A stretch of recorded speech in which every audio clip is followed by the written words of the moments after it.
related to the knife in this particular case. Is it common for people in a delusional state to commit acts that people do every day? Yes. Okay. Can you give some examples of what that might be?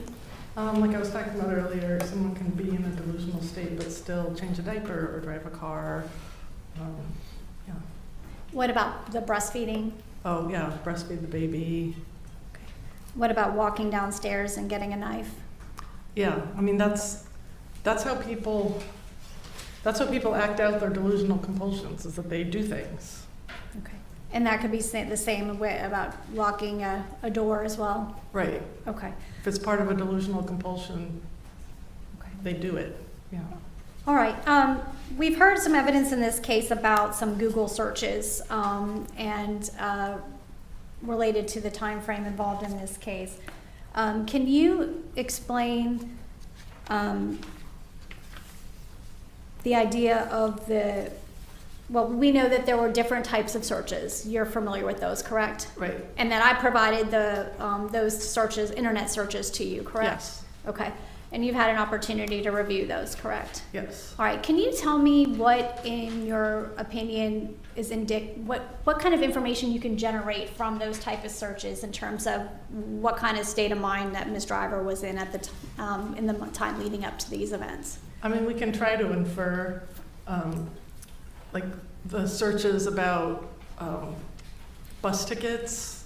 I would infer that she was trying to escape. The searches, you need to refresh my memory, sorry, about. Well, we know that she searched for like items like schizophrenia, how to snap a neck, Right. mental institutions, Okay, those kind of things. Are you able to make any determination as to what was in her state of mind at the time of the crime based on those previous searches? No. Okay. Are any of those searches necessarily indicative of anything related to what was in her mind at the time of the crime? No. Okay. In your opinion, are those searches indicative, the back and forth of those type of searches, what in your mind does that highlight to you in terms of her delusion and the compulsion? Really, all I took from those searches was it was another piece of information confirming that she was kind of in and out of being delusional and then not being delusional, or at least believing the delusions and trying to resist the delusions. And when she was trying to resist the delusions, she was searching for a psychiatric hospital because she wanted help, or searching for a bus ticket because she wanted to get away. And when she was more believing the delusions, she would search for, well, how to snap a neck. I don't even know if who that refers to, but other things that she did, like get a knife, would be like when she was believing her delusions. We know that Ms. Driver made several statements to law enforcement and to treating personnel at the Kennestone Hospital after the alleged incident. Some of those statements include, how long is my prison sentence, and discussions about her just wanting to be with Mr. Ben Michael with her child. Are any of those statements indicative one way or another as it pertains to her state of mind at the time of the crime? No, this was after the fact, when she was in the hospital, still psychotic on pain meds, knowing she had just killed her daughter, feeling suicidal. Also, the statement about just wanting to be with him and their daughter was like one phrase in a whole long statement, and when you put it in the context, like that was not the whole point of that whole statement. She was talking about being abused and things were better when there was a smaller group, and yeah, so. But based on that, from a psychological perspective, you can't make any determinations as to what was in her mind at the time of the crime based on statements she made after the fact. No, I think if anything, it again shows that her state of mind was fluctuating, and I think it's misguided to presume that anything she said a day later or several days later or something is stable, and that she was always thinking that way. She was all over the map. And I believe it was your testimony today that based on the information you received, including jail records and collateral resources, that those delusions continued months after the offense in this case, correct? Yeah, she was still having delusions when I met with her. We've also heard testimony in this case about hundreds of phone calls to Mr. Ben Michael after she was incarcerated. Can you tell us well, first you reviewed some of those phone calls, correct? I did, not all of them. There were too many, but it's several Correct. of them. And how do you explain, from a psychological standpoint, this continued contact in the nature with respect to Chloe Driver? I explained it in the context that we talked about earlier about trauma bonding, about a cycle of abuse, feeling very connected to him. She'd been with him since she was 17. She had a baby with him. Also, she'd been very controlled by him, so she was used to submitting to him. So it would have been more surprising if she had just poof, not wanted anything to do with him. That seems like, to someone who's not connected to someone that way, it seems like a no-brainer that she should have just wanted to run as far away from him as possible. But when you're in an abusive relationship like that, it often takes many attempts to get away. Okay. And what were some of the concerns that you had with respect to the nature of the relationship based on the calls that you listened to? How extremely controlling he was one concern. For example, Objection, hearsay. We've already stipulated to the foundation of the jail calls. Still hearsay, Your Honor. I don't know where you're going with this. Y'all obviously know. I think she's about to say what someone else who's not here to testify said on a phone call. She can't offer her statement because it's party opponent admission rule under 802. These statements are go directly to the state of mind. The state's arguing that continued contact is a way to counter any defense that we may have in this particular state, and they factored into Dr. Ballard's analysis of this particular relationship in formulating her opinion. I don't object to the defendant's statement, but not the other person's statement. What was? All right. I'm sorry? It goes to our client's state of mind in terms of how those statements affected her. All right. I'm going to ask that y'all return to the jury room for a few minutes while we take up a matter that we cannot take up in your presence. Don't talk about the case, and we will call you back in as soon as we can.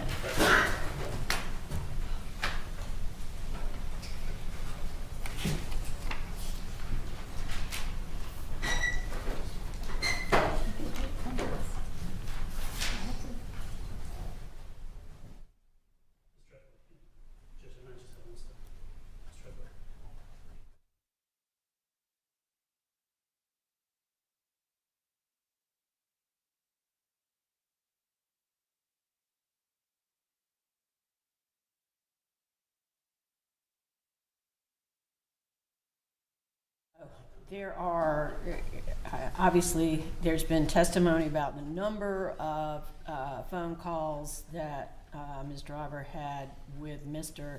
Ben Michael.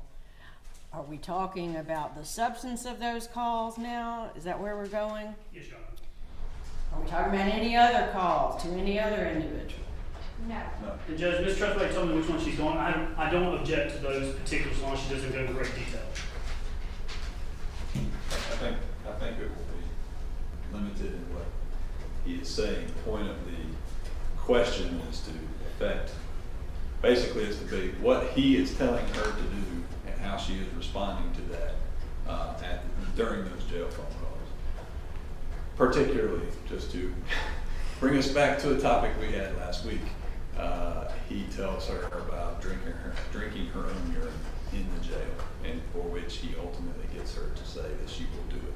Things like that he is telling her to do in those jail calls that she is responding to. It goes to the level of his control over her while she's still in the jail. Additionally, making her refer to him as daddy and acknowledge in those phone calls in response to things he requests that she do, that I do, daddy, I do. Okay. Let me understand the state's position. Mr. Fogus, you said you didn't have an objection to either of those two? As long as it's those two and not other calls, no objection, Your Honor. Okay, well, I wasn't done yet. I apologize. It's okay. The context of the calls where he's directing her to make phone calls to other individuals to ask to obtain the money that is in question. I'm sorry. I apologize. That's okay. Question about the money. About the money. The money back. Ben Yaman directing her to contact her parents. Don't object. Okay. And Just as long as we're not going down in more detail than just that topic. Okay, no objection. one more. Okay. Him directing Chloe to be clear about not adopting or accepting any angle or strategy that involves the idea that I was manipulating you. He was talking about Chloe's defense. He directed Chloe to be clear that she was not adopting or accepting any angle or strategy in this case that involves the idea that I was manipulating you. You're not going that route. Be simpler and clearer and tell them it was ideas terrorizing your brain caused a psychotic break. No objection, Judge. It's just these topics we're talking about. Yes, Those four topics, you're not introducing the calls. No. You're just asking this witness about them. They were provided to her as a basis for her, Evaluate in some her, yes. part of her evaluation. All right. Anything else before we bring the jury back in? No, Judge. All right, let's bring him in. See the rest of her question. I'd like to. If you ask me a question.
All right, thank you.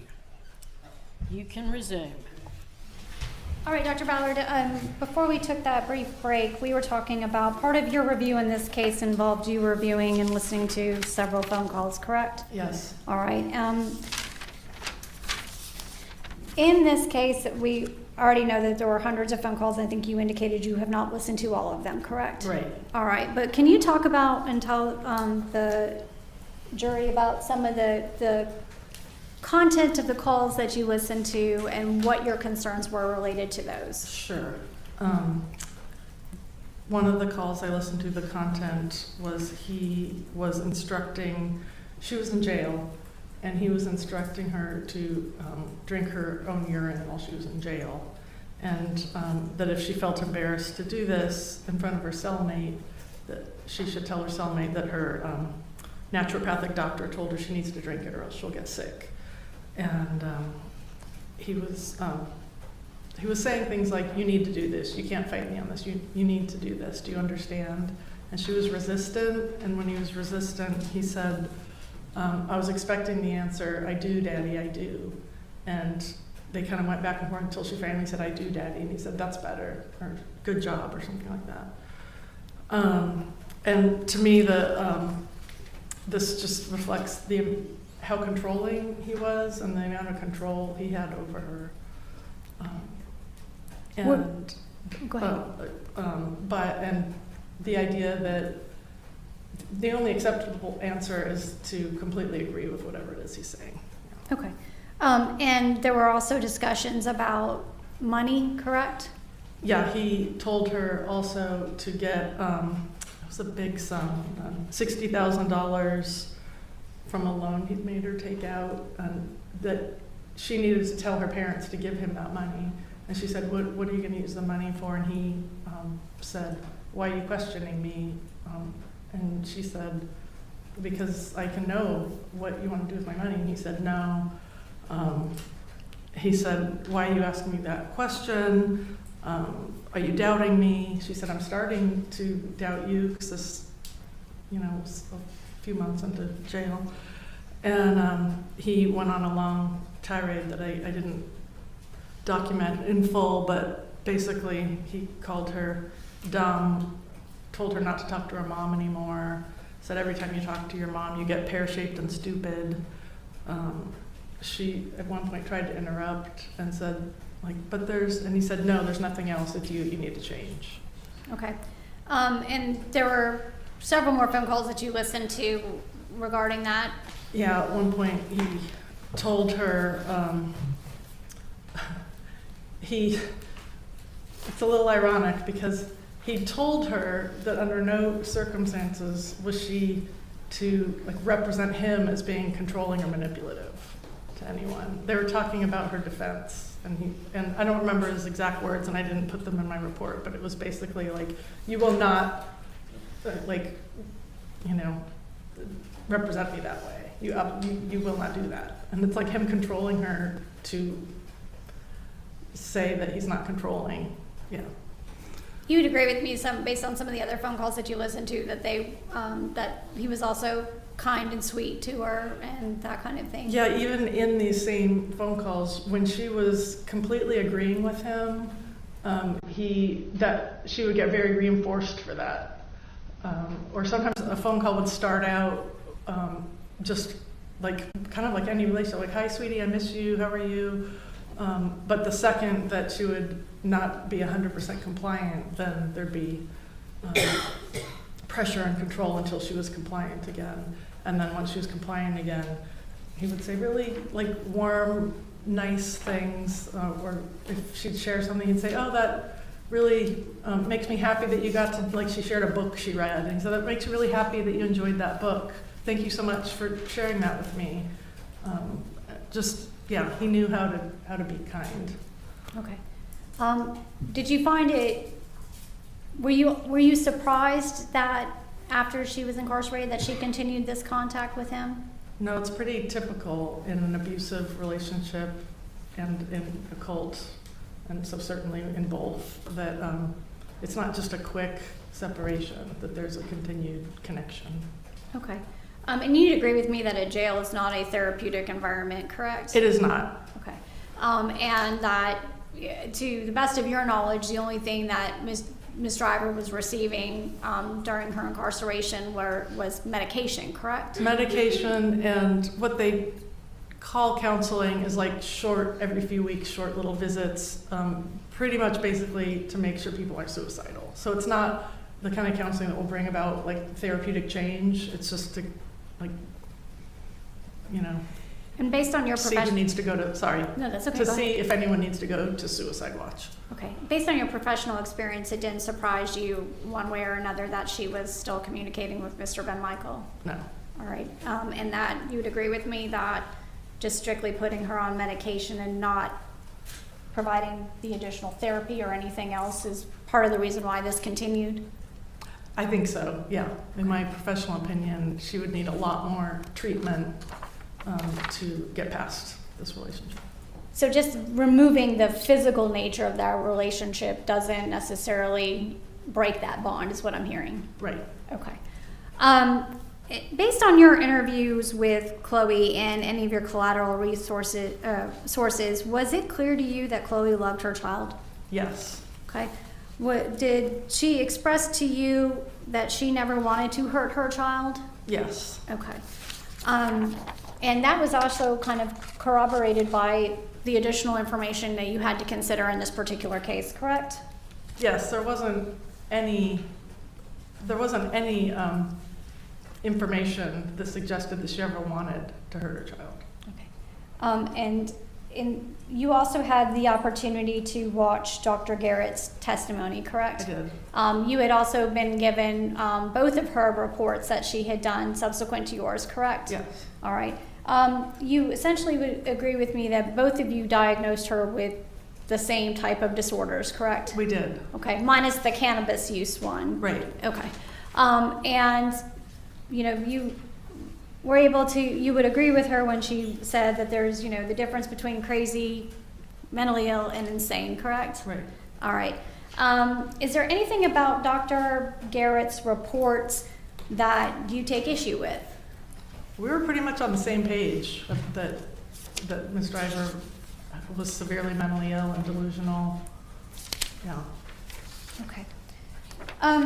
So let's talk about, going back to that briefly.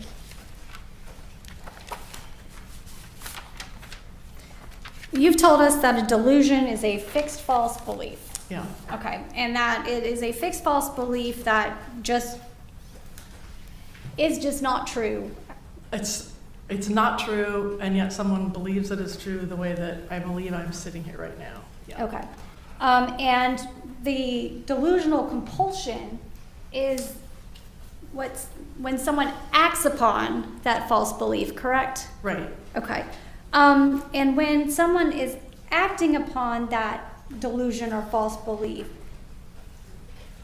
is it because they believe it to be true? Yes. Okay. Are they acting on that delusional belief because it is the right thing to do in their mind?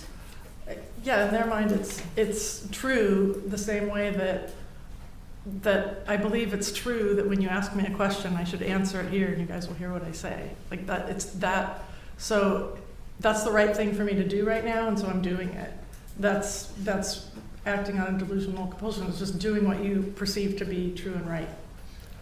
So the person acting under delusion believes in their mind that that false thing not only is true, but it's the right thing to do in their mind. Right. Okay. Is it, if someone believes that this false idea or delusion is true, is it possible that they may not understand that that's right or wrong? Not just possible, but that's kind of the nature of a delusion, is that they believe it to be true. So if I believe it to be true and right,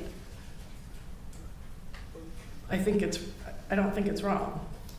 Okay. If my delusion clears up later, I might see it differently. But in the throes of the delusion, which is the belief, I believe it to be right. Yeah.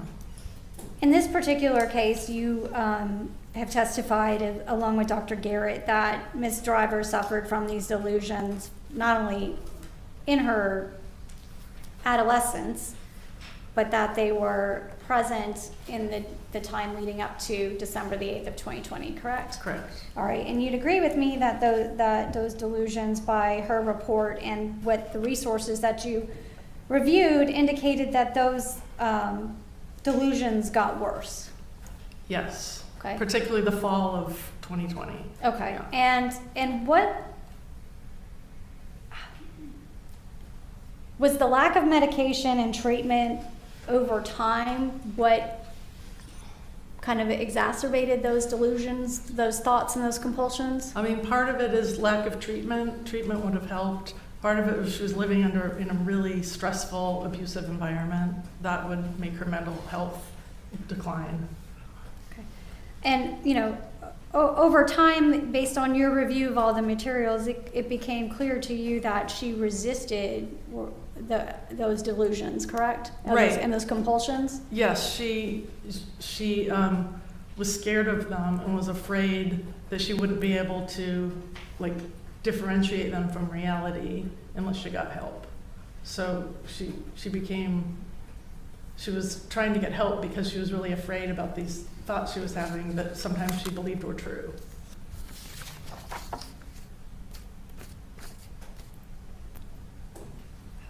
May I have a moment? Yes.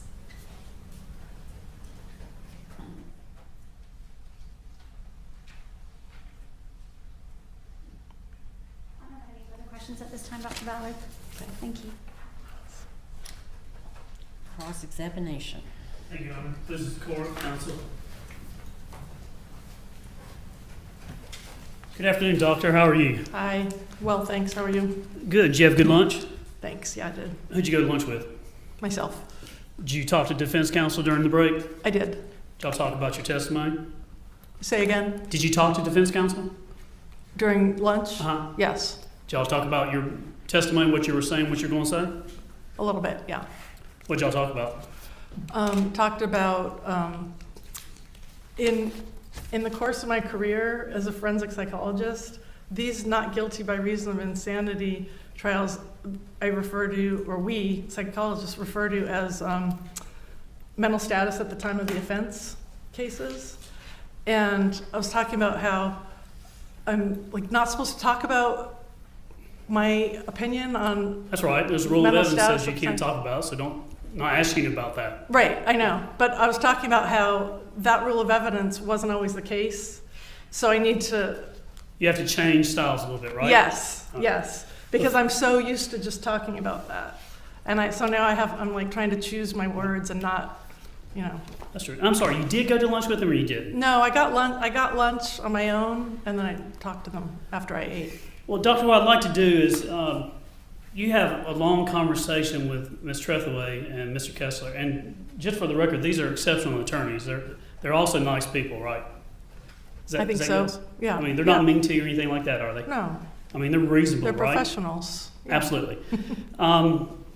So what I'd like to do is I'd like to reason with you and talk through some of the things that you didn't say or didn't highlight when it came to the evaluation of the defendant. You think that's fair? Sure.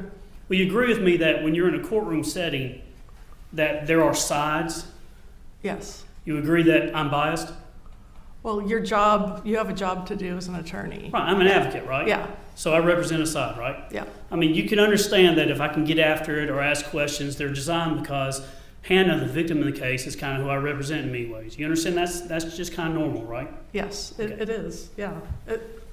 Courtroom process is adversarial, but experts don't have sides, we're not advocates. Like what I advocate for is my Doctor, opinion. there's not a question in front of you for that. It wasn't a question from her. She's just getting a narrative. All right, rephrase. Doctor, my question is, yes or no, you understand that there are sides to this, right? Yes. Okay.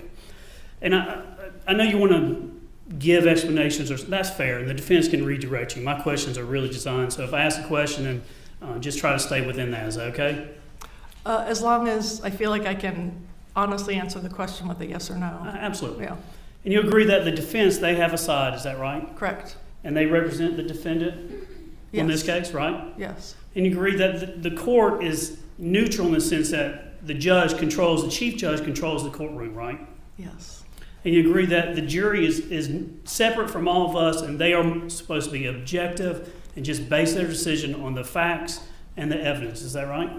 I believe that is correct, yes. And you agree with me that when we have witnesses, oftentimes those witnesses are kind of entitled the state's witness, right? I'm sorry, say it again. The state can have witnesses and they're Oh. usually kind of entitled or named state's witnesses, correct? Yes, And the defense can have witnesses and they're entitled or named defense witnesses, Yes. right?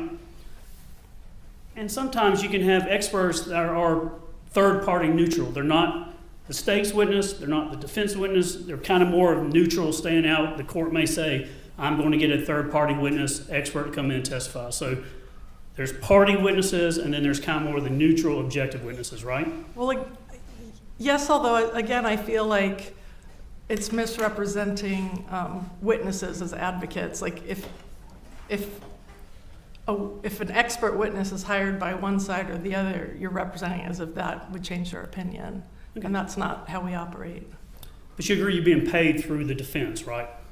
Well, although I'm being paid through the defense, I'm being paid for my time, not for my opinion. And if my opinion had been something that benefited you all, then I'd probably be paid for my time by you.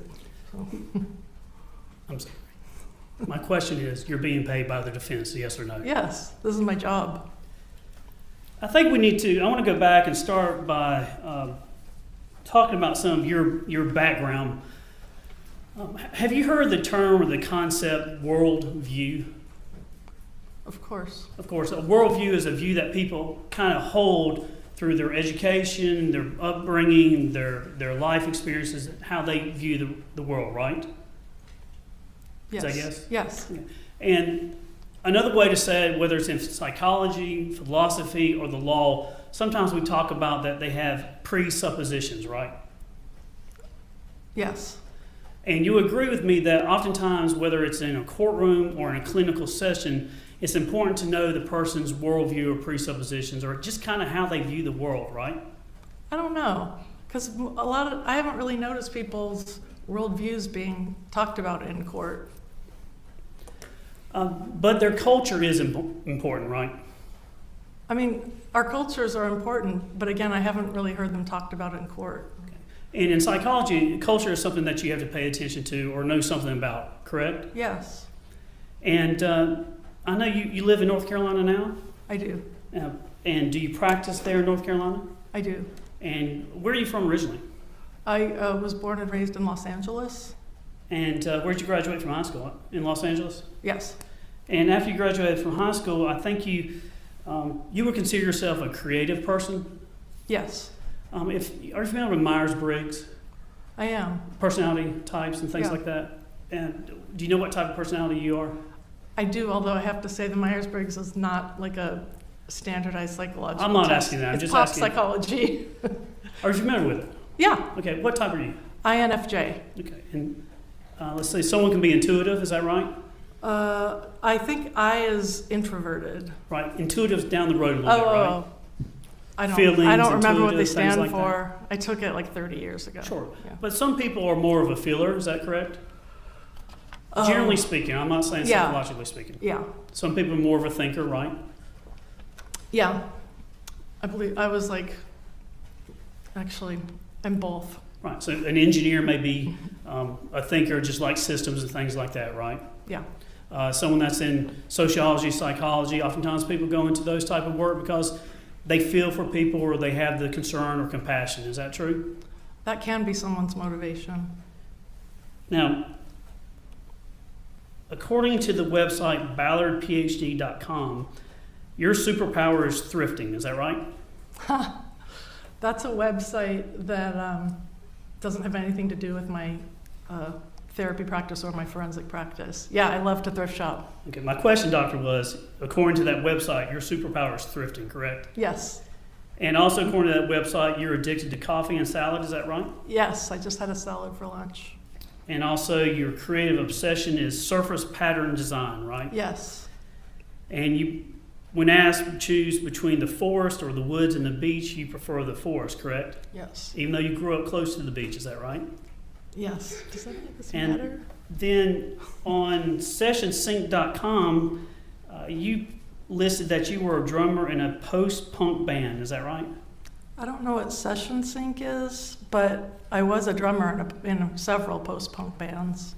A cellist at one point, Still am. and floral designer at another point. Did the weddings for both my stepdaughters. You were a painter, I still paint. knitter, Still knit. jewelry maker, Yeah, on and off. mixed media art, Still do that. and you do have an online presence to some degree, don't you? A little bit. You have a little bit of tech savvy. Well, I hire someone for that.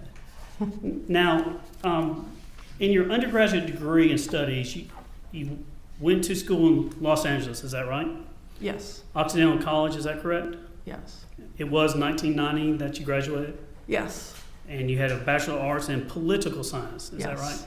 Not psychology, not business, but political science, right? Yes. Is that something that interested you at the time? Yeah, at the time I wasn't sure if I wanted to go to law school or clinical psychology. I would recommend not going to law school. So. I don't know. You haven't been in my shoes. During your undergraduate degree, now most people that have gone to college, the undergraduate is kind of not as focused as maybe grad school or doctorate level studies. Is that fair to say? Yeah. Did you study any of the Greek philosophers like Socrates, Plato, Aristotle, Alexander the Great? Did you study any of those? Probably. I don't remember. But not fair to say, not much. Not much. Political philosophers like John Marx, John Stuart Mills, Karl Marx, Yes. because that's more of the political science Yes. side. How about the existential philosophers like Nietzsche, Heidegger, Sartre? I had a class on existentialism. Okay, One but not much, class, right? Yeah. How about the religious philosophy? Francis Bacon, Immanuel Kant, Soren Kierkegaard. I'm sure they were covered in some courses, but I mean, I didn't study them in depth. I'm no specialist. Would it be an accurate statement to say that out of all the philosophy, it was not the religious philosophies you studied? Yes, No study in world religions really in undergraduate? right, No studies in comparative religions in undergraduate? right. No really study of theology or anything like that? Right. No studies in the cults or occults? No. There's a term in theology when you look at world religions, when you look at different religions or makeups of different religions, it's called syncretism. Are you familiar with the term syncretism? I am not. Are you familiar with the word just to synchronize or to, Yes. and based on your knowledge and training and education, just your world experience, syncretism, that could be something where people take certain things from different religions and kind of amalgamate them or put them into a belief system? I don't know. And that's because you haven't really studied religion much in your career, right? I'm not familiar with that word. But how about in graduate school? Really same level, not really studying any of these philosophies or religion or anything like That that? wasn't part of clinical psychology. Same thing in your doctorate degree in 1999. During that time, you really focused on psychology or things like that. Yes. Did you get any specialty or certificates for psychology while you were at school, in graduate school, your doctorate degree? Besides my degree? Yes, ma'am. You can get certificates or specializations in psychology, right? Oh, you can now. When I was in school in the 90s, forensic psychology was only a postdoctoral specialty. There weren't even courses, let alone whole programs in it. It was something you had to study after your doctorate. So, no, I didn't get any certificates. I don't remember any even being available.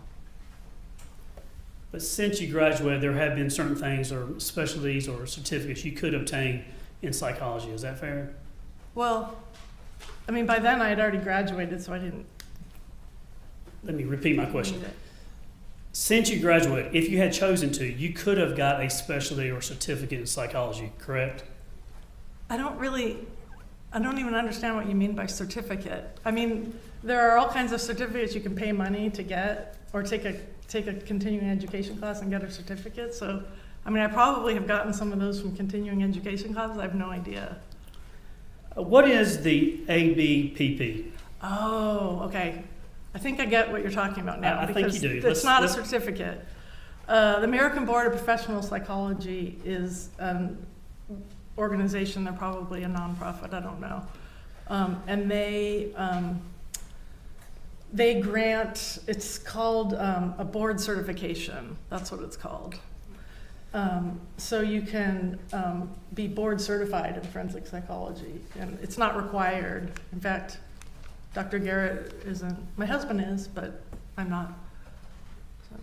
All right, here's my question. Sorry. That's okay. I'm going to try to ask I am this. familiar with the ABPP.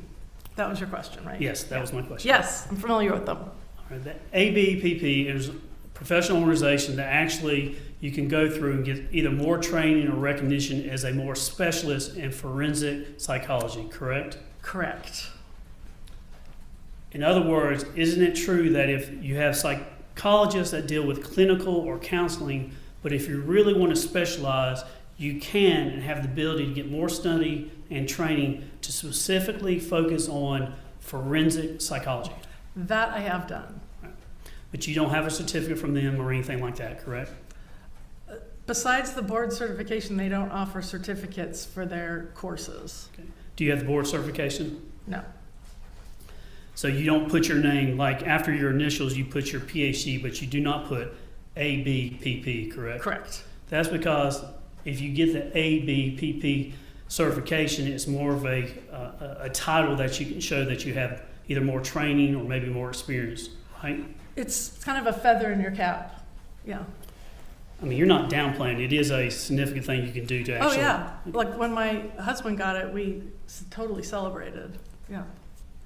And forensic psychology, if you took the genus or if you took the overall category of psychology, just the big box up here, you got psychology, and then you've got some tracks where people are clinical psychologists and they do more of the counseling or the clinical side, right?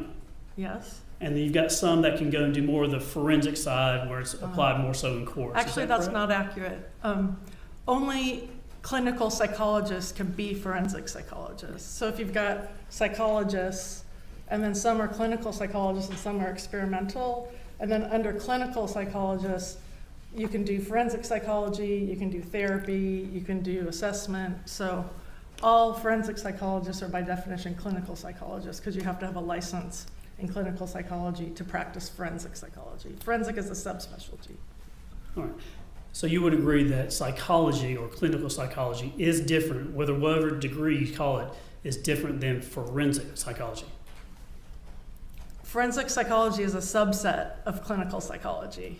So they're different in that all forensic psychologists are clinical psychologists, but not all clinical psychologists are forensic psychologists.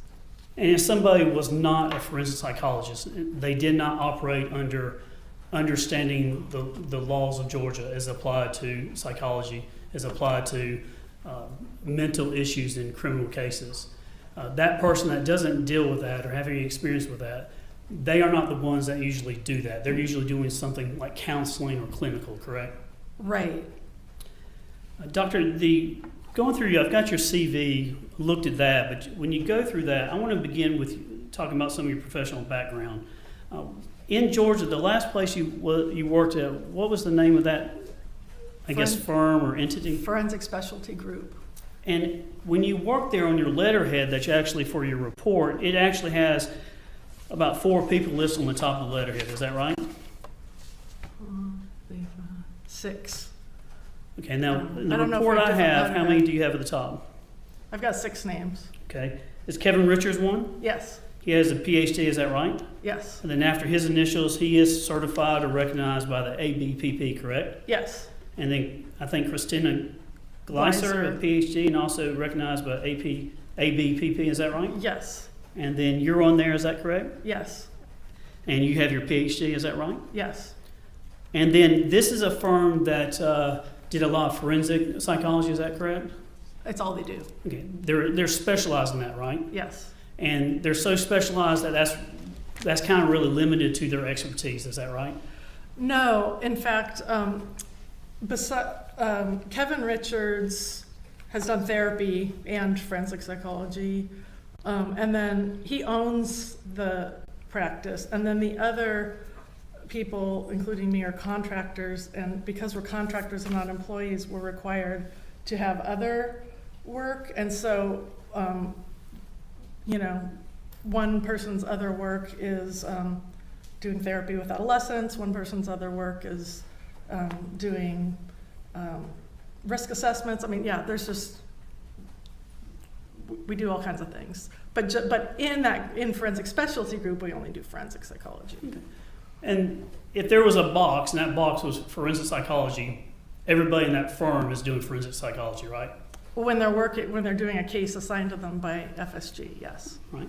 Now, at the firm, they would do things like types of evaluations, competency to stand trial, correct? Yes. Competency to waive rights under Miranda, right? Criminal responsibility or mental state at the time of offense, right? Yes. Transfer of juvenile defendants to or from adult court, right? Yes.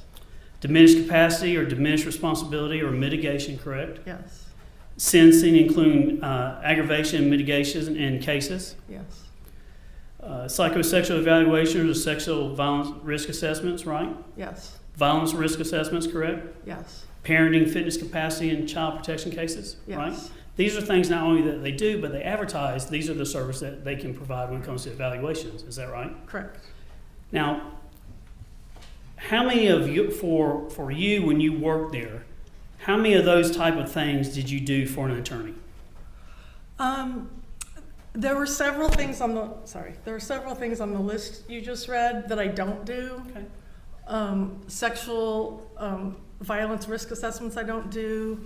I can't remember. There are a few. I did most but not all of those things. And that's generally true for forensic psychologists. They're just not trained, or they don't want to do like every single thing. Now, those things that I just listed there, how many of those did you do? I'm going to talk about you. How many of those did you do? And those were for a criminal attorney and a civil attorney.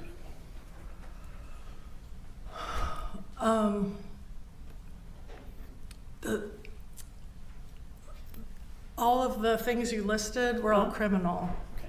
And So- the things I did for civil attorneys weren't on that list. Okay, so the things that I just list that are advertised, you agree with me that most of those are done for a criminal attorney. Yes.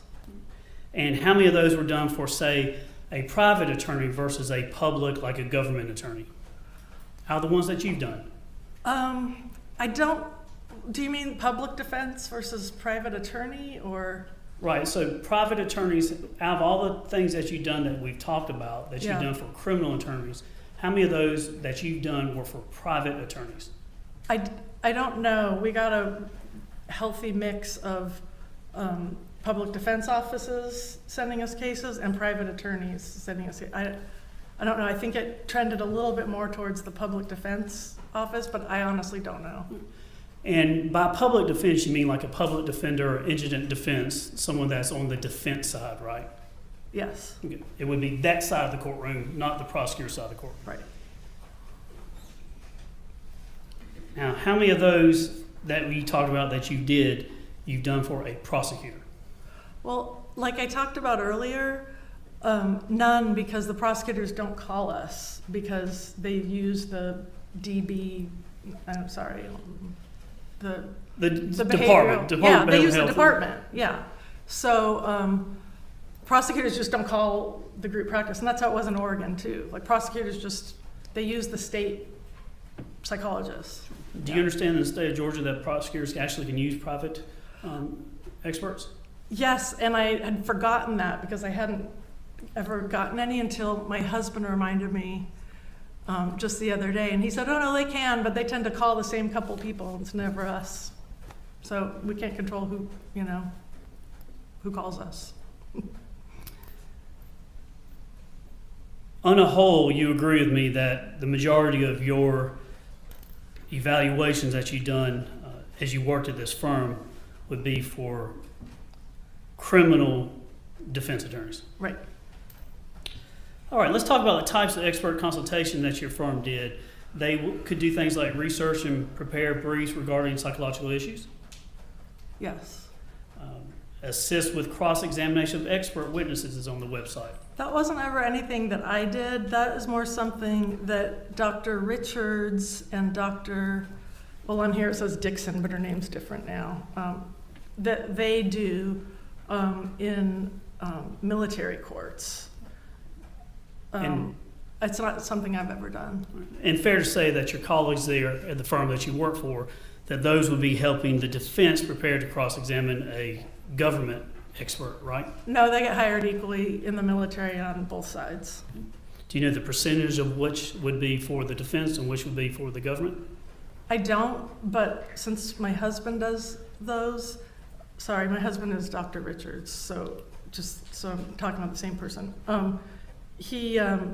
I could flip a coin. I don't know. It's like defense or prosecution. I don't.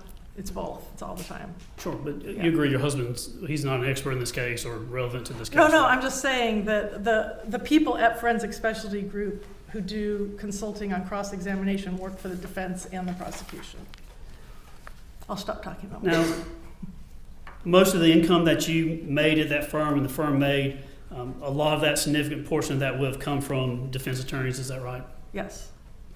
And as you've gone through your career, I noticed that in your CV that you worked in places like Portland, Oregon, is that right? Yes. And you did that and you would do things in mitigation of sentence, is that right? Yes. Yeah, actually on your CV you have mitigation of sentence, is that right?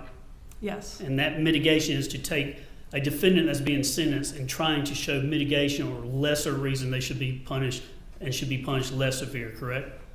Well, that's the attorney's goal. Yes. I mean, that's what mitigation means, right? Well, mitigating factors probably mean something a little bit different to me as a psychologist. Fair to say you're not testifying on the side of the prosecution and mitigation, right? In civil cases, I might have, but I don't remember. Right. Prosecution's not a civil case, so we're in criminal, correct? Oh, I mean plaintiff and defense, yeah. But for prosecution, no. They didn't hire me. Let me talk to you about your professional training and presentations. In your CV, you listed some training. You did 2023 consultation testifying cases with child victims, is that right? Yes. And was that by any certain organization? I don't know. If it's on my CV? It's probably the AAFP, which is run by the ABPP, which you were asking me about. Yeah. 2019 ethics and multiple relationships, is that right? If it's on my CV, then yeah. I don't 2019 forensic evaluation in disability matters. Like I said, I don't have my CV memorized, so if it's on there, then sure.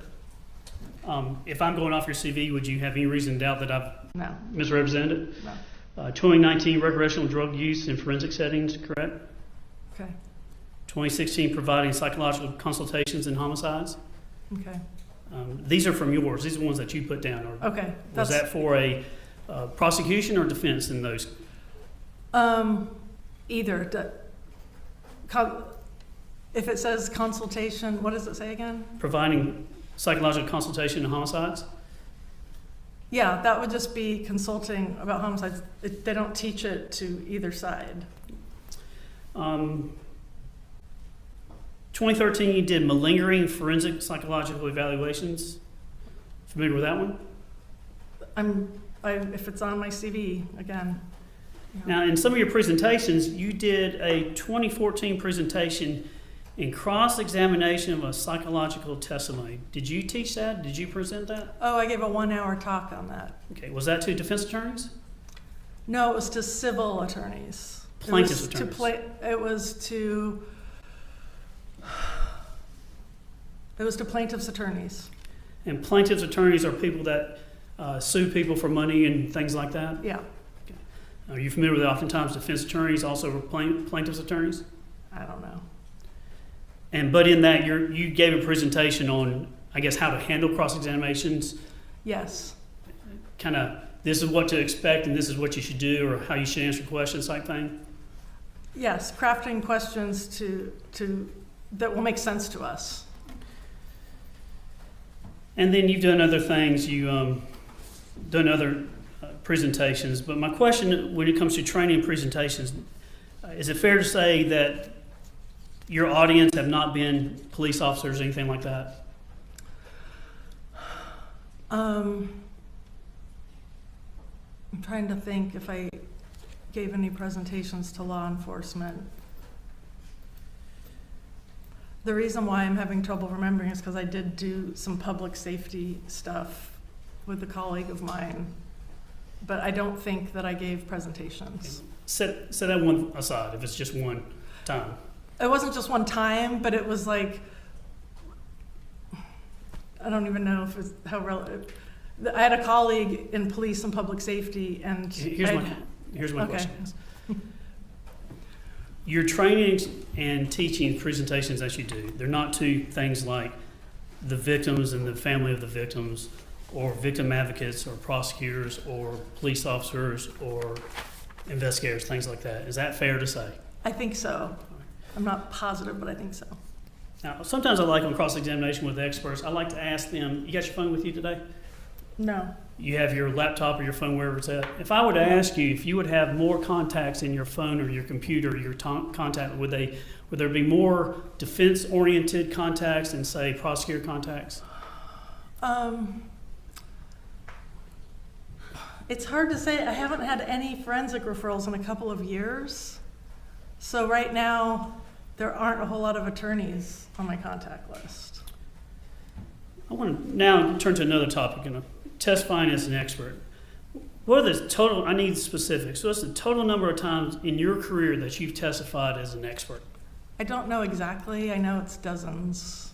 What does dozens mean? Are you saying 24 or more than that? No, more than that. Okay.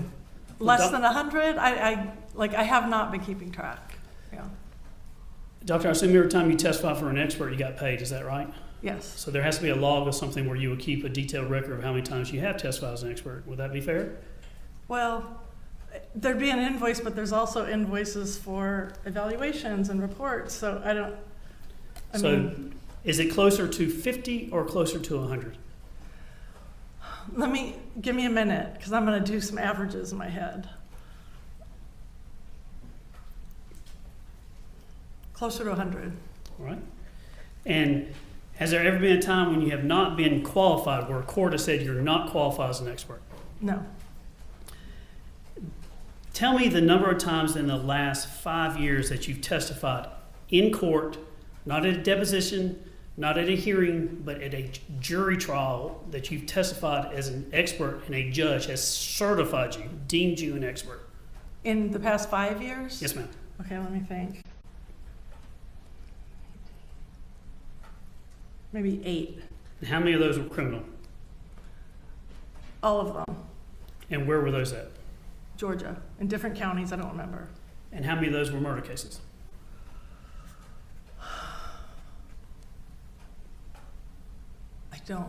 Not all of them, not even most of them. I don't know if any of them were. I don't remember. And how many of those were during the guilt stage, not sentencing, but the actual guilt?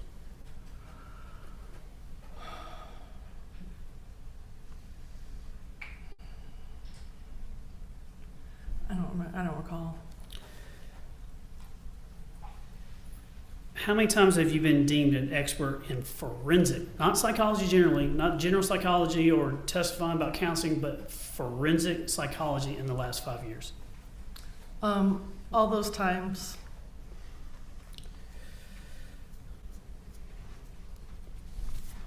And all those times that you've been called, were you called by a defense attorney? Yes. Now I want to talk about your focus, that's your standard focus. I think you left practice in 2021 from here in Georgia, is that right? I think that at the end of 2021 is when I stopped taking new referrals. And towards the end of the year of 2021, Yes. after you did your evaluation, your meetings in this case? Yes.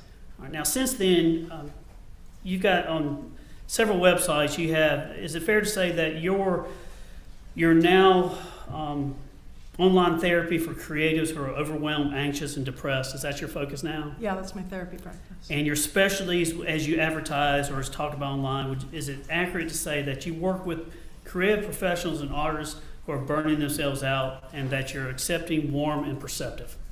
Those are words from my website. Now, on your website, specifically ballardphd.com, there's, under the personal view tab, do you remember saying that many therapists thinks it's not okay to share their personal views, but that's just not me? Yes. And then you go on to say, you give your personal views, and one of the things you say is, I am a defender of social justice. Do you remember saying that? Yes. And then you also talked about, in that same, where you're giving your personal views, that your personal work recognizing my own privilege and working through, quote, my own latent biases is challenging, lifelong, and humbling. That is something that, yes. And so you agree that everyone has a bias in some way or degree. We all do.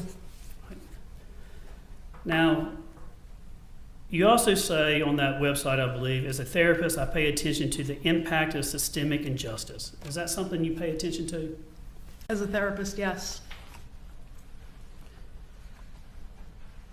Now, some of you advertise that some of your things that you expertise are things like burnout, grief, life transitions, mood disorders, relationship issues, self-esteem, trauma and post-traumatic stress issues, PTSD, women's issues, open relationships, non-monogamy. Those are some of your expertise that you advertise, right?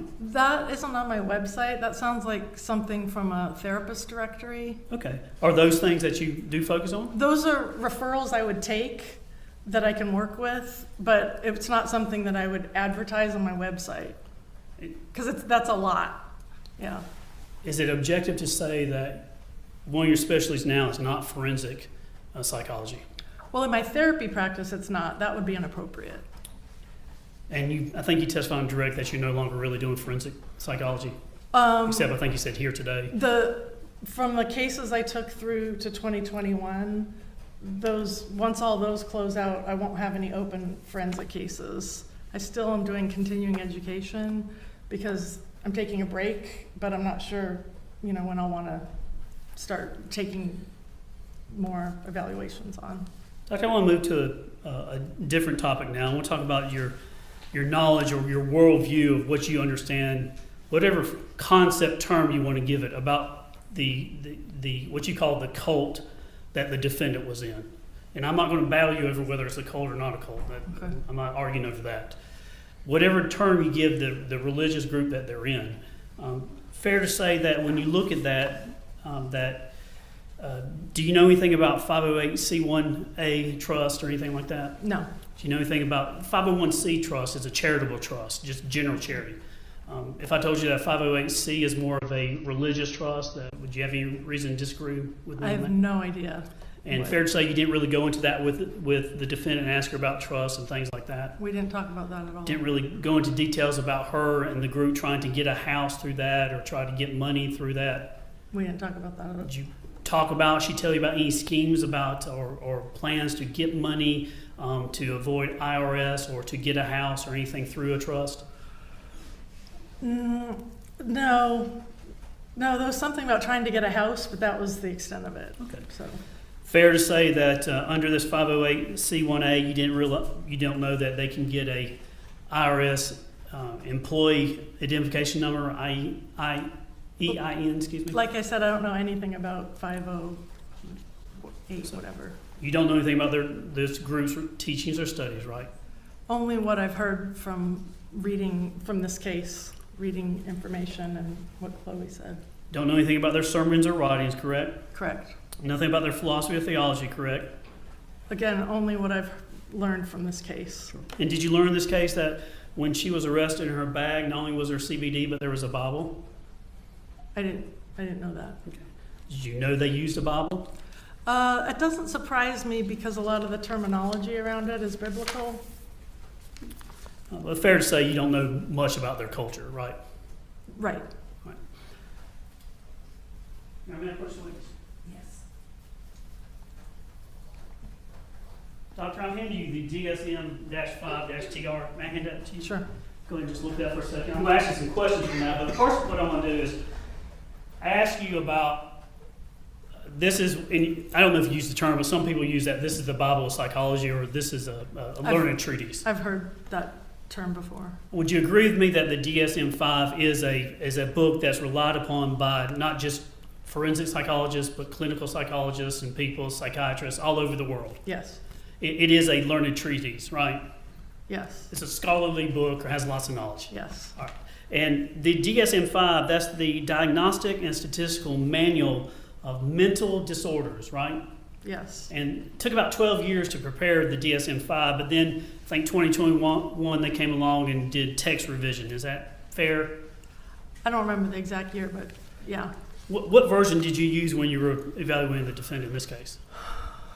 Trying to see if I said it in my report. It was either 5 or 5TR. I don't. Right, and they're basically the same, the 5 and the TR, right? That's why I can't remember, Right. because yeah. Well, you agree with me that this manual, as it states on page, you can turn to page 21 if you want, but the primary purpose is to assist trained clinicians. You know that, right? Yes. All right. Maybe it'd help if I just don't. I may turn you to a page in a second here or there, but let's do it this way. The primary purpose of the DSM-5 is to use for clinicians. Is that correct? Yes. All right. If you turn to page 29 of that.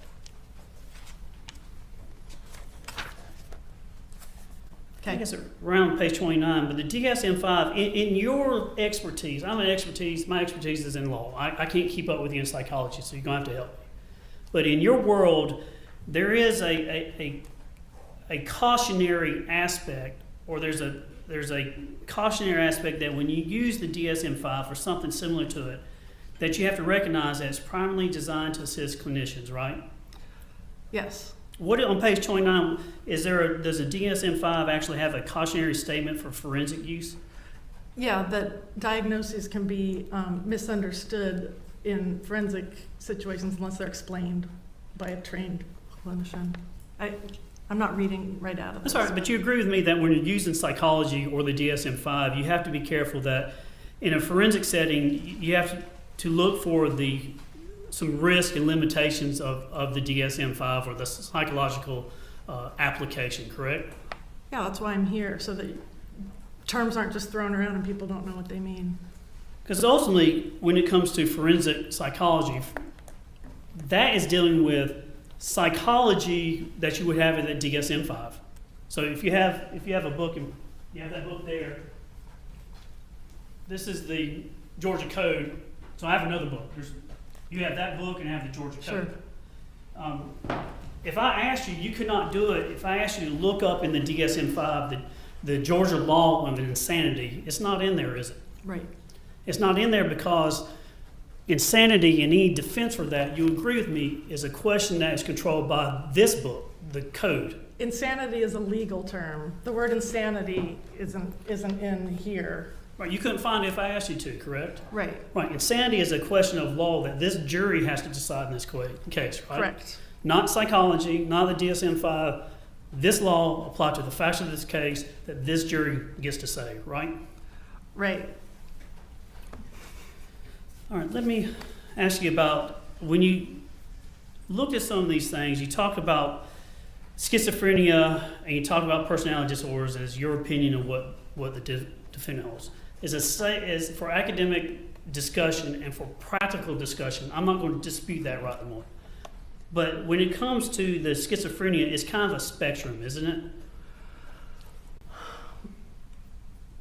By spectrum, I mean, people have it in different degrees. Like, someone could have schizophrenia with only mild symptoms, and some people have really severe symptoms that are really resistant to treatment. So if that's what you mean by spectrum, then yes. And under the DSM-5, the book that you have in front of you, there are other mental disorders in this book, correct? Yes. There's lots of them, right? Yes. I mean, there's things like mental disorders that you have in the book. You have anxiety disorder, fear of injections or shots, correct? Yes. You have hoarding as a mental disorder, correct? Okay. Is it? You can turn to page 273 and see if it's there. I haven't had any hoarders in a while. It's 273.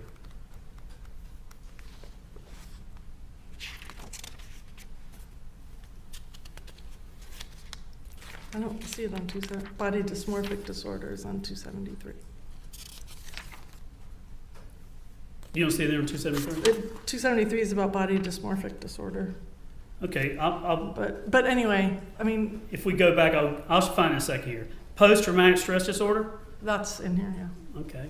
Binge eating disorders? Yes, Insomnia disorders? I believe so. Sleep apnea?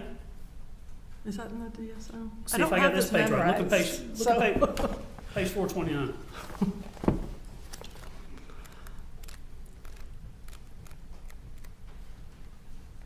Oh, sleep apnea, yeah. How about 464, restless leg syndrome?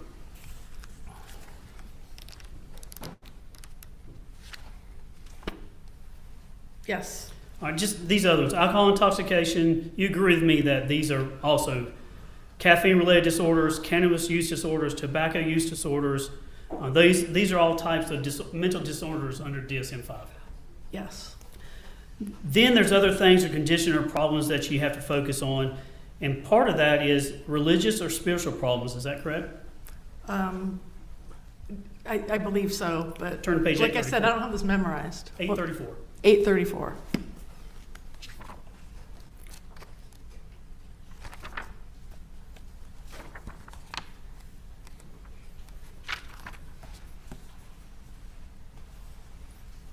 Oh, yeah, okay.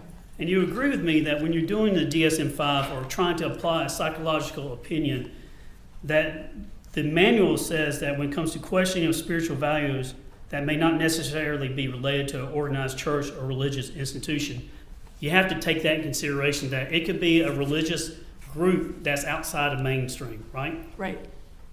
And it's important to know that when you're giving a psychological opinion. You agree with that, wouldn't you? Yes.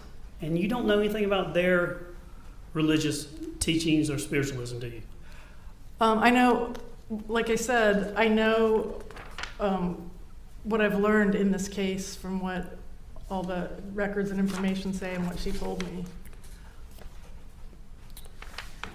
The DSM and what you're supposed to do when you do an evaluation, especially if somebody's not mainstream, there's something called the Cultural Formation Interview, CFI, correct? Yes. And that's something you can take into consideration their religion, spirituality, and when you look at the group or the individual, they use these things to fashion their own identities and sense of experience, right? Are you reading to me from a certain page? I'm asking you, as a psychologist, you would have to consider those things, correct? In a therapy relationship? In using the DSM-5. In diagnosing someone that I was seeing for therapy, yes. You agree with me that context and things matter when you're looking at a person's and their, whether or not they're telling you something that's true or not true? Yes. And part of that is you have to consider the words that they use. Yes. And that word may be, like if somebody could say insane, and they may mean that term to be I'm insane, but not in a legal sense or a psychological sense. So it could just be an idiom they use, right? Yeah, it's used in daily language often. And the particulars of what a word is used by someone, including the defendant, you have to figure out, are they meaning I'm crazy or delusion in the same sense that you would mean as a psychologist, correct? Right. But the DSM-5, it recognizes this and it talks about cultural idioms, right? It does. And if you look at page 874 for me. Because when you're evaluating someone's psychosis, you have to consider the words and the things that they're using. And some cultures have different ways of saying things. Are you familiar with the term ataque de nervos? Attack of nerves. Right. That's what it means. How about on page 876, there's the maladie de Yab. It's literally the devil or Satan illness found in Haitian cultures. Right. So there's things like voodoo, witch doctors, things like that. Even happen here in the United States, right? Yes. And so how they view the world may be strange or weird or delusional in some ways to the average person, but if they believe it, that could be a genuine belief that they hold, correct? Right. And you need to understand that the culture in order to give a diagnosis, right?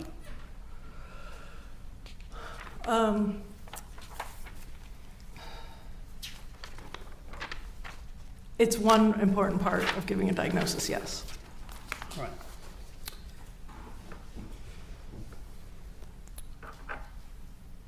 If you look on page 124 of the DSM-5,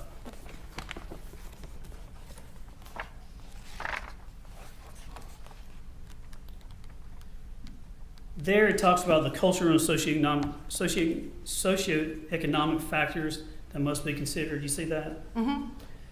And there, do you see where it says that cultural and socioeconomic factors must be considered, particularly when the individual and the clinician do not share the same cultural and economic background, right? Right.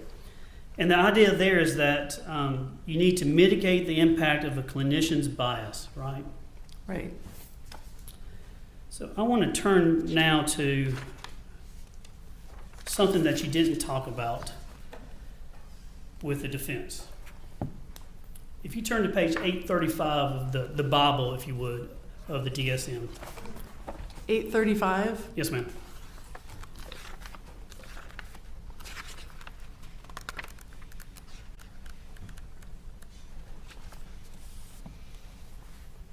Okay. This is discussing malingering, correct?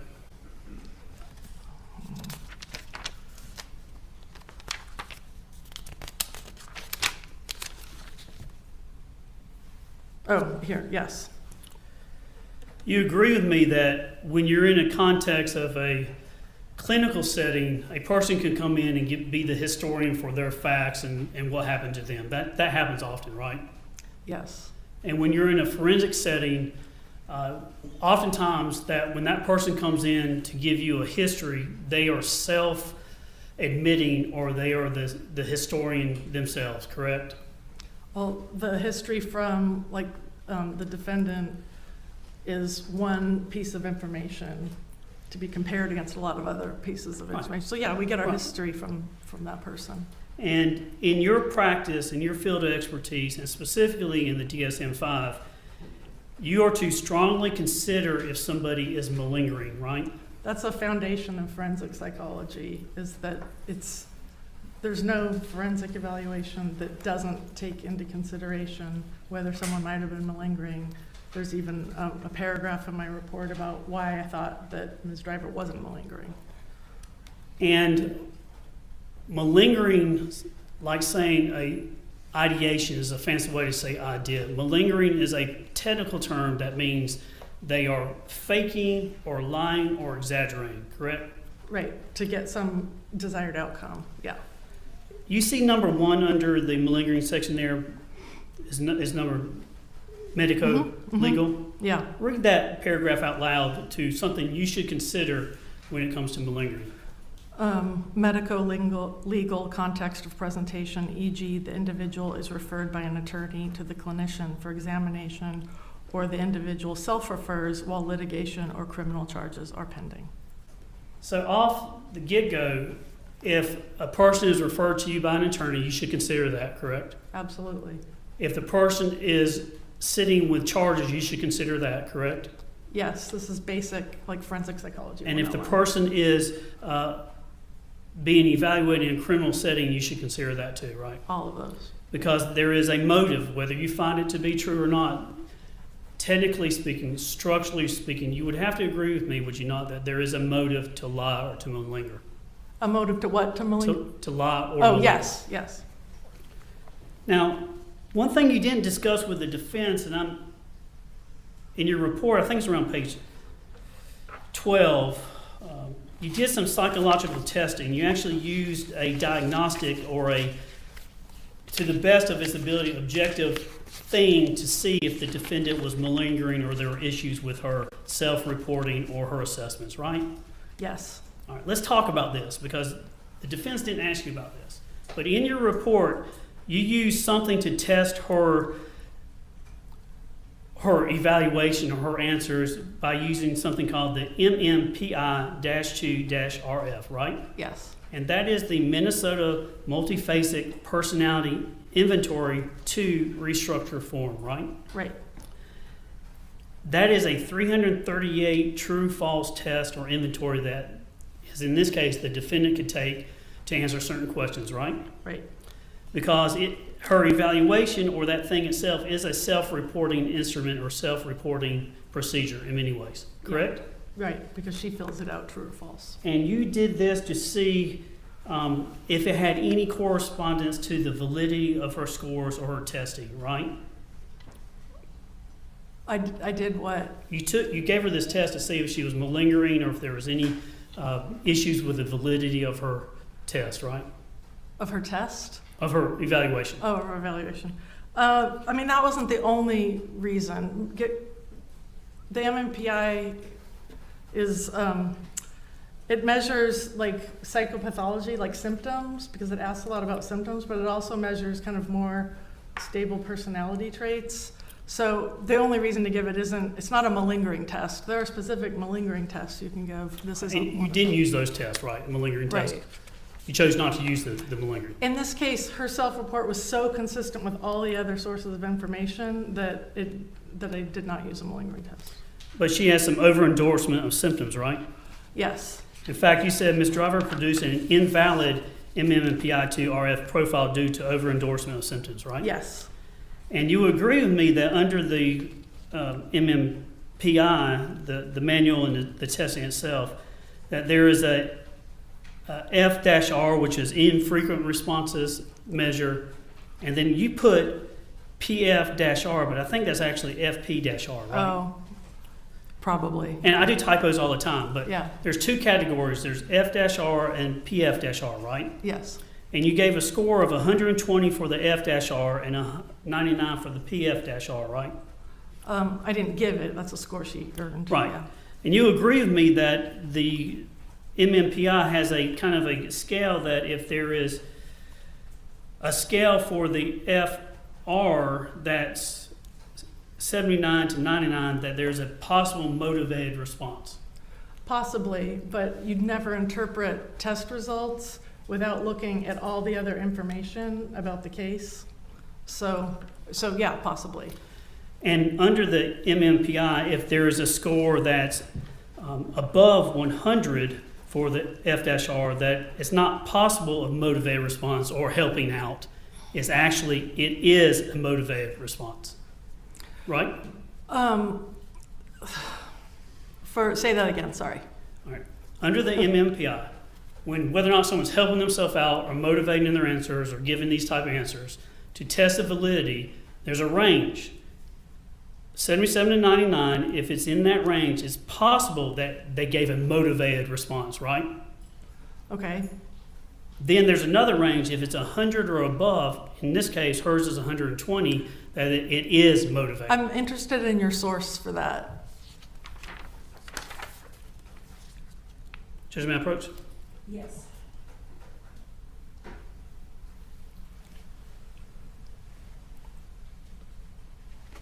You can bottom right there.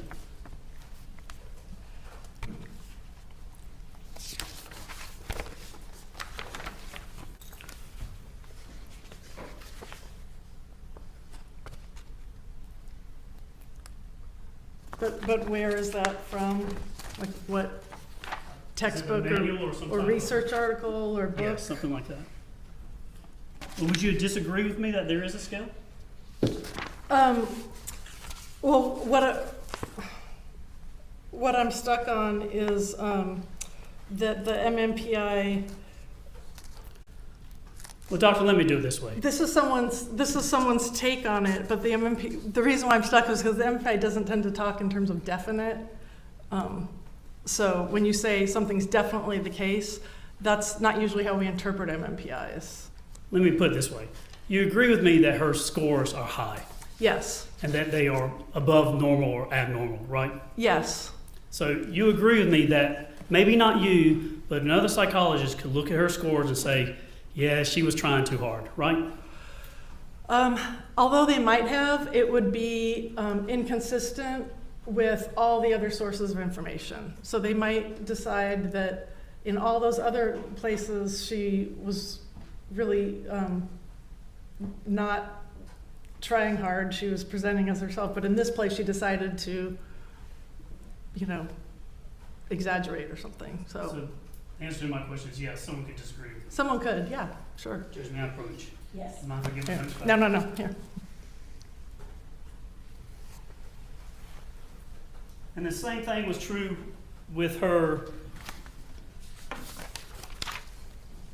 You put PF-R, but FP-R. Yeah. So there are two, you agree with me that there were two things on some diagnostic where she was scoring abnormally high, right? She scored invalid. Yeah. All right, let me, I can explain what that means unless, well, never mind, sorry. nope. By all means, if you want to explain, go ahead. The MMPI has validity scales and then it has clinical scales. And you don't look at the clinical scales like the depression scale or whatever unless you make sure that the validity scales are okay. In other words, they took the test without trying to fake good or fake bad or anything. So I didn't interpret any of her clinical scales because her validity scales were all that she over-reported symptoms. And so one possibility for that is if somebody isn't a great reader and they misunderstand items, that they could end up reporting things. And I felt like that probably didn't explain it for her because she reads, you only need to read like an elementary school level for this test. Another possibility is that she was faking and like trying to report a whole bunch of symptoms like in a lying kind of way. And that's possible, like I just said, but she wasn't in every other like interview with me, with other people, in all the other information from police, from witnesses. there wasn't that lying present. So the third possibility for that invalid score is that she is continuing to experience psychotic symptoms and just, it's called a cry for help, is the third option for being invalid, is that you're in distress and you're just endorsing everything because it's like you're in distress, you want help, so you're just like, yeah, like to everything. And so it's not faking bad, like, oh, I want to look really sick because I want, some particular end. It's a cry for help by dramatically endorsing things. And I think she took it that way, and so I didn't want to interpret the clinical scales because it wasn't really an accurate representation. There you go. Right, that was your opinion on why it was That's my invalid. professional opinion. And doctor, you agree with me in that second option, the one that says intentionally attempting to present themselves as mentally ill is in order to obtain a secondary gain, right? That's the whole definition of malingering. So you'd have to concede that in the context of her doing this mental evaluation, she's been arrested for murder, and the secondary gain is not to be found guilty of killing, stabbing to death her own 13-month-old child, right? You'd have to concede that. I'd have to agree. What am I agreeing to? You have to concede that. That's one of the options, right? Oh, it is one of the Right. options. You just didn't think it was that one. Nor did Dr. Garrett or Dr. Zom or anyone else. Yeah. Thank you for that, doctor. But in the end, when you actually interviewed her, you met with her on, I believe, March 29, 2021 and June 12, 2021, right? Yes. And you didn't write in your report how long you met with her for those visits. Is that correct? I didn't put it in the report. It's somewhere in an invoice or something. And who was present during this interview with you and her? Just the Just two? the two of us. You had the ability to video record it, correct? I don't think so. You have the ability to audio record it? I didn't ask. I've never audio recorded my forensic evaluations. If you had, we could have heard exactly what she said and how she said it and things like that, right? Well, although, yeah, I don't know anyone who auto records their forensic evaluations. That's not, Are you familiar with I think it was the trial in Colorado for the theater shooting? I believe they had about 22 hours or so. Familiar with that trial? I'm not. You familiar with Dr. Gurr? Dr. Gurr? Can you spell it? I think it's G-H-A-R maybe? I'm not. Well, going back to yours, when you interviewed her, did you know who she talked to before her interview? Do you know if she talked to her mom? I mean, I know she had talked to her mom. Do you know if she talked to her dad? I know she had talked to her dad before I met her. Do you know she had talked to Benjamin? I know she had talked to Benjamin at some point before I met her. Do you know she talked to any of her friends? If she had friends, I assume she talked to them at some point before I met her. I mean, do you mean like in her whole life? Before that the day? interview, from the time she was arrested, in jail, before Oh, the in interview. jail. I knew she had talked to her parents. I don't think she told me she talked to friends. And I believe I knew that she had talked. Doctor, I apologize. That to was a terrible question. From the Mr. time she was arrested to the Yeah. time she was given the interview, before you walked in to do the interview, you didn't really know who she had talked to or what they talked about, right? I don't remember if I knew or not. And you don't know what all jail calls she's had or anything to discuss it, correct? I don't think I knew when I first met her. Do you know whether or not she had talked to her lawyers before she talked with you? I know she had talked to her attorneys before she met with me. Are you familiar with what's called a jailhouse lawyer? Yes. Do you know whether or not she talked to anybody else that gave her any legal advice or things to say or not say? I do not know. You agree with me, though, that she had the ability to communicate with other people. Yes. She had the ability to sit around and talk about her case.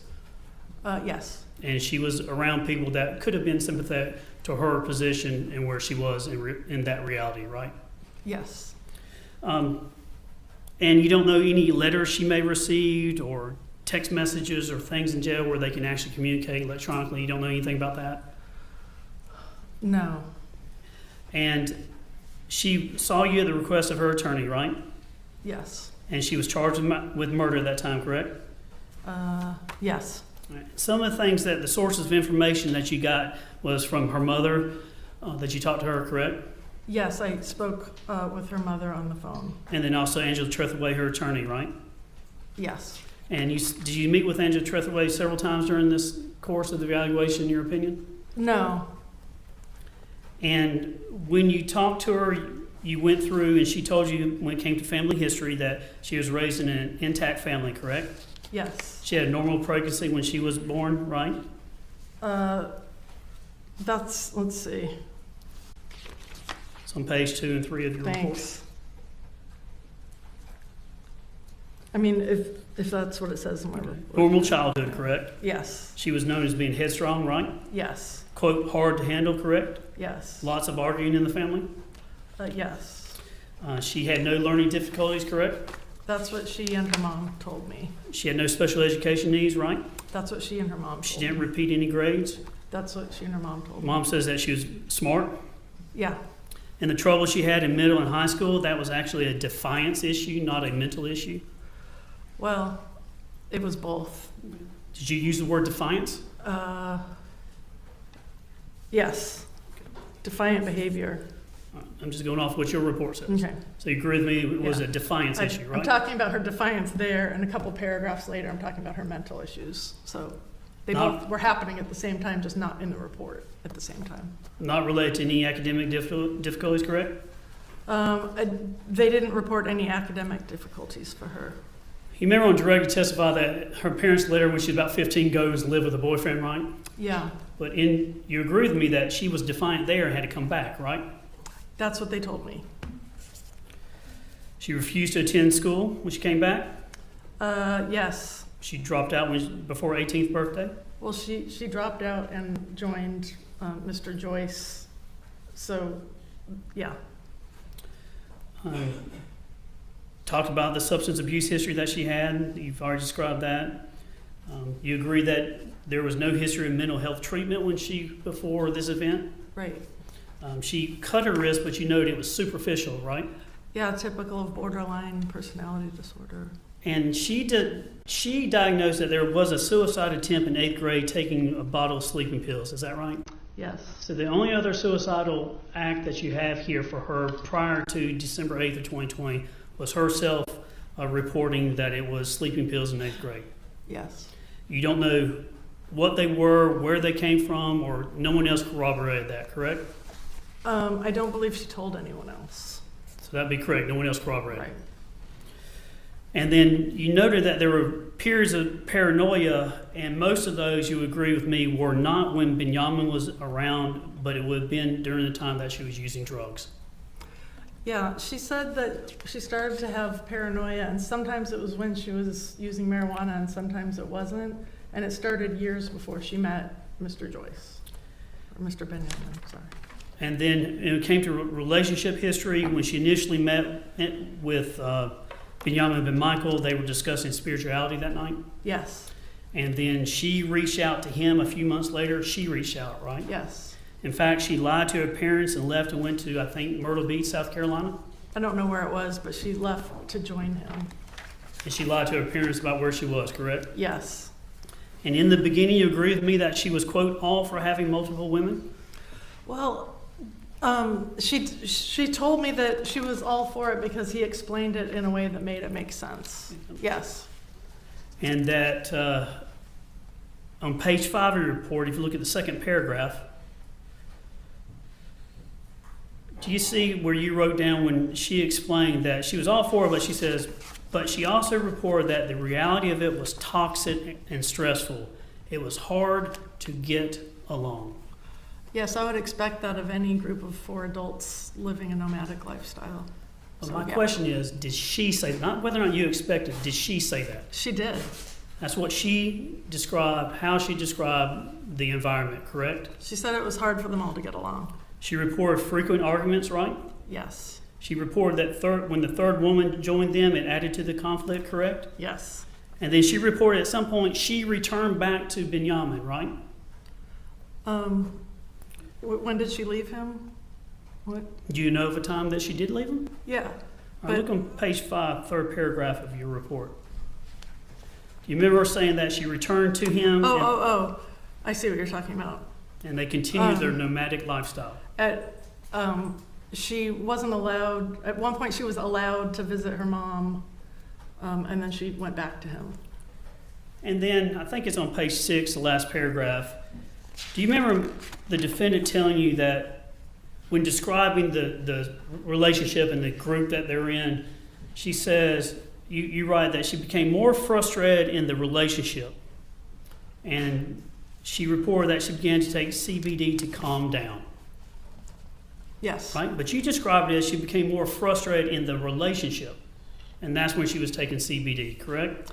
Well, when I say that she became more frustrated in the relationship, it's referring to that above paragraph where the things she was getting frustrated about in the relationship was being controlled all the time, not being allowed to like go to the grocery store to get stuff for her daughter, not being able to pick out her own baby food, and so the frustration in the relationship was around the control and the isolation that the relationship was requiring of her. So it's referring to that.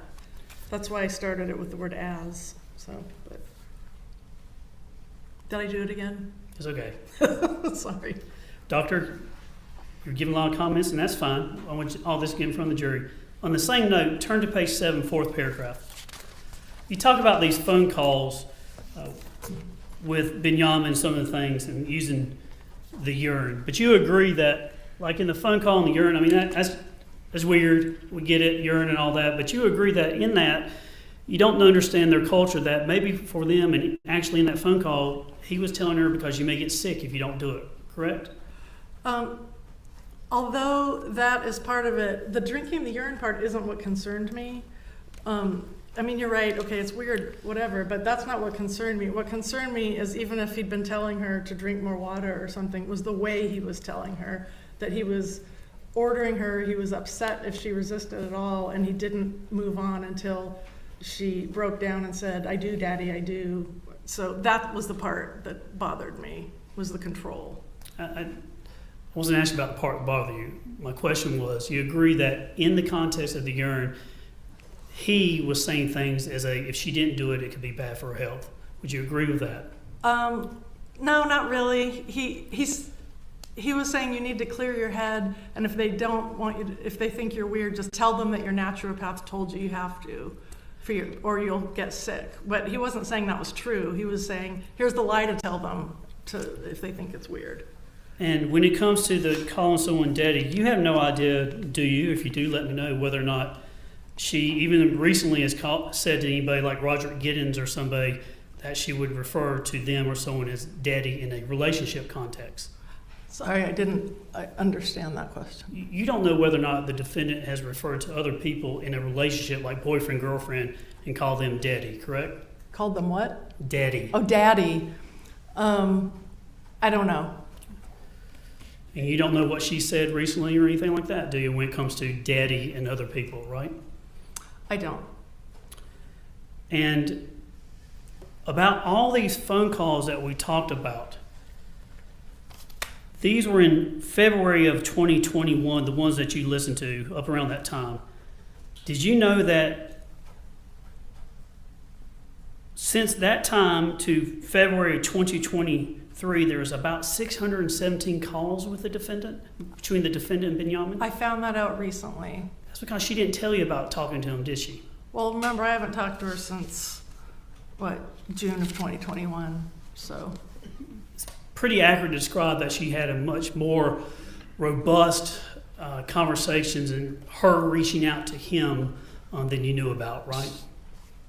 Well, again, anything that happened after June 12th, 2021, I wouldn't have known about because that's the last time I talked to her. Turn to page 7, fourth paragraph. In the context, you're talking about the phone calls, I believe. Okay.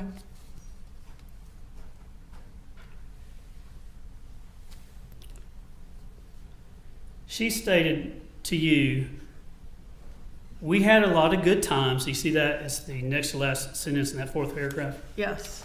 We had a lot of good times when it was just us and our baby. You see that? Yes. And then she said, we were a normal family for a few moments. is something I'm really struggling with, right? Yes.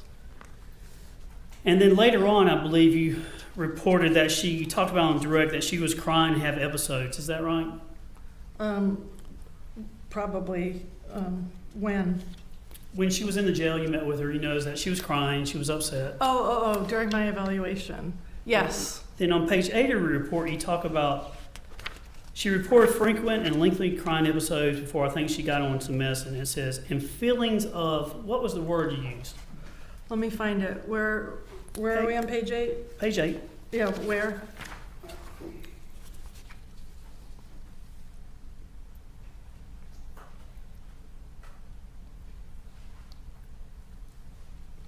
Let's see if I can find it. Yeah. All right. Last paragraph. You Okay. go about to the middle. Okay. You see in the middle there, it says she described her mood. Yeah.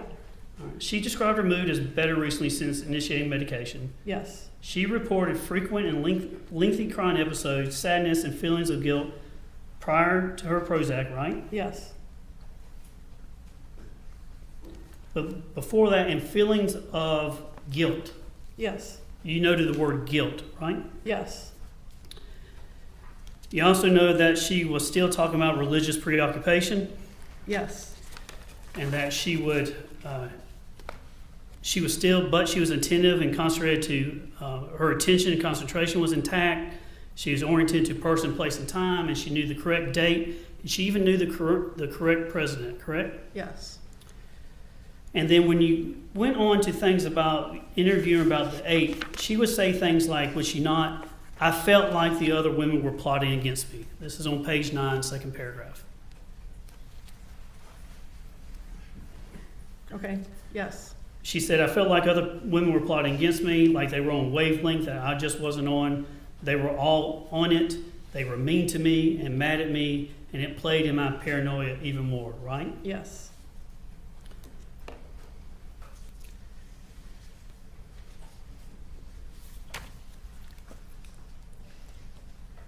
And then when you get into the specific actions and conduct that she did on December 8th, 2020, she talked about the reason she needed to kill her daughter herself. She said, quote, to pay for the sins I had committed. Page 11 of your report.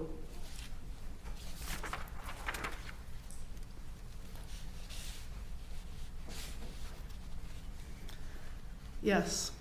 To pay for the sins I had committed. That's what she said, right? Well, I mean, that was one of the things I said, and I Sure. quoted it in the report. It wasn't the only thing she said. She was in the room. She described being in the room, correct? Yes. She said that she, quote, found a knife, right? I mean, that might have been the word that I used. I don't think it's in quotes. So it may not be her word. It may be your interpretation. Yeah. That she brought it back to the room, That she had brought that she had brought a knife back to the room. and then that she stabbed herself and her daughter and then locked the door. That's what she told me. And have you read Dr. Zom's report? Yes. And it's a little different what she told Dr. Zom, correct? There's more detail in Zom's report, and Right. And Dr. Zom, she said, I walked down the stairs, correct? I don't have her report in front of me. Okay. So And we'll ask Dr. Zom when she's here. Judgment approach? Yes. I'm getting towards the end, Doctor, so just yeah. finish up with some things here. Here's some state's exhibits. You agree with me that when the defendant was in the hospital after she stabbed her baby to death and stabbed herself, that she was able to give statements actually in writing, correct? Yeah, she couldn't talk because she had. And you have in your Throat. hands state's exhibits 103, 104, 105, 106, 107, those exhibits there. Yes. All right. Those, just to be sure we're on the same page, those are exhibits where she wrote out, being in the hospital, her answers, right? Yes. This It's is- her penmanship, her spelling, her dictation, it's her writing, correct? Yes. You agree with me that in the handouts that you had there, I think it's probably 104 and 106 maybe, that there were 2 Miranda waivers where she waived her Miranda rights, right? Yes, she did. She was able to give her social security information, correct? Yes. She was able to give her date of birth, right? Yes. She's able to give other information that she was tracking and had that in her head, correct? Yeah, being disorganized wasn't part of her thought disorder. It was being delusional that was part of her thought. So she could give all this information, yes. Doctor, thank you for your commentary, but that was not my question. My question is, she gave that information from her head, correct? Yes. Okay, you're giving commentary. They can do that on redirect. Oh, sorry. Doctor, in those statements, like for example, State's Exhibit 103, you remember that when she was asked, when the detective thought maybe Ben Michael did this, she said, and she wrote it down, he did not do it, I did it, right? Right. I was going insane, is what she said, and no longer wanted to be with his friends, but kept coming back for him. I only wanted my baby and husband, but he refused. She wrote that, right? Yes. And then she also writes, how long will my prison sentence be for killing her, correct? It states 105. Yes. It states 107, she says no. When asked about talking about the knife, she said, no, I went and got a knife. Yes. And she apologized. She felt bad about killing her, correct?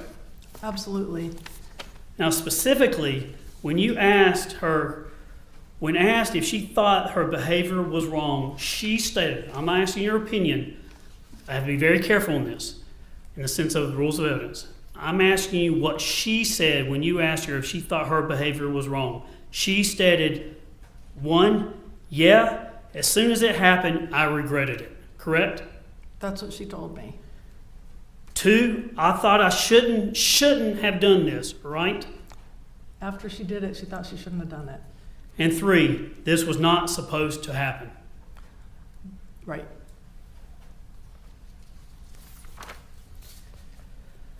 Doctor, in considering your evaluation of the defendant, including her words and conduct, she described to you in connection with the act of her killing her own child.